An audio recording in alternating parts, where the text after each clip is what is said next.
Hello, I'm Severin Suzuki speaking for ECHO, the Environmental Children's Organization.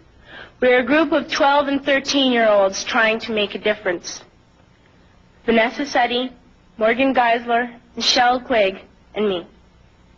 We've raised all the money to come here ourselves, to come 5,000 miles to tell you adults you must change your ways. Coming up here today, I have no hidden agenda. I am fighting for my future. Losing my future is not like losing an election or a few points on the stock market. I am here to speak for all generations to come.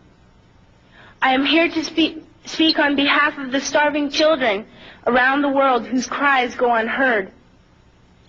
I am here to speak for the countless animals dying across this planet because they have nowhere left to go. I am afraid to go out in the sun now because of the holes in our ozone. I am afraid to breathe the air because I don't know what chemicals are in it. I used to go fishing in Vancouver, my home, with my dad, until just a few years ago we found the fish full of cancers. And now we hear of animals and plants going extinct every day, vanishing forever. In my life, I have dreamt of seeing the great herds of wild animals, jungles and rainforests full of birds and butterflies. But now I wonder if they will even exist for my children to see. Did you have to worry of these things when you were my age? All this is happening before our eyes, and yet we act as if we have all the time we want and all the solutions. I'm only a child, and I don't have all the solutions. But I want you to realize, neither do you. You don't know how to fix the holes in our ozone layer. You don't know how to bring the salmon back up in a dead stream. You don't know how to bring back an animal now extinct. And you can't bring back the forest that once grew where there is now a desert.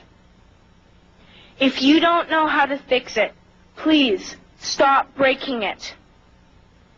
Here, you may be delegates of your government, business people, organizers, reporters, or politicians, but really, your mothers and fathers, sisters and brothers, aunts and uncles, and all of you are someone's child. I'm only a child, yet I know we are all part of a family, 5 billion strong. In fact, 30 million species strong. And borders and governments will never change that. I'm only a child, yet I know we are all in this together and should act as one single world towards one single goal. In my anger, I am not blind, and in my fear, I am not afraid of telling the world how I feel.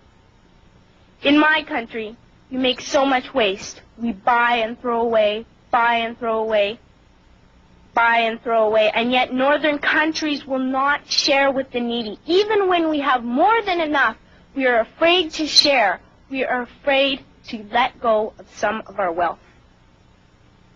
In Canada, we live the privileged life, with plenty of food, water, and shelter.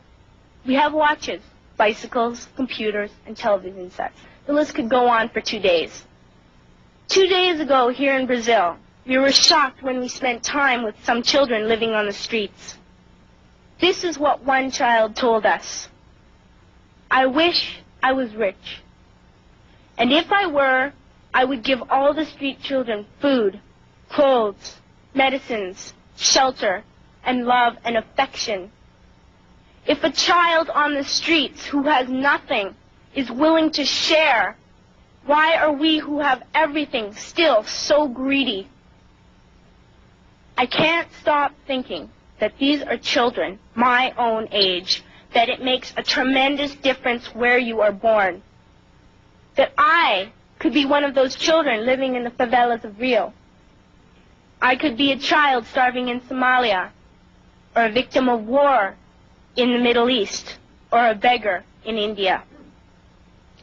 I am only a child, yet I know if all the money spent on war was spent on finding environmental answers, ending poverty, and finding treaties, what a wonderful place this earth would be. At school, even in kindergarten, you teach us how to behave in the world. You teach us to not to fight with others, to work things out, to respect others, to clean up our mess, not to hurt other creatures, to share, not be greedy.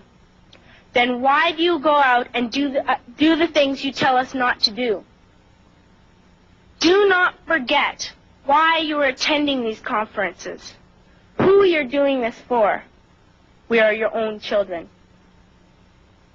You are deciding what kind of a world we are growing up in.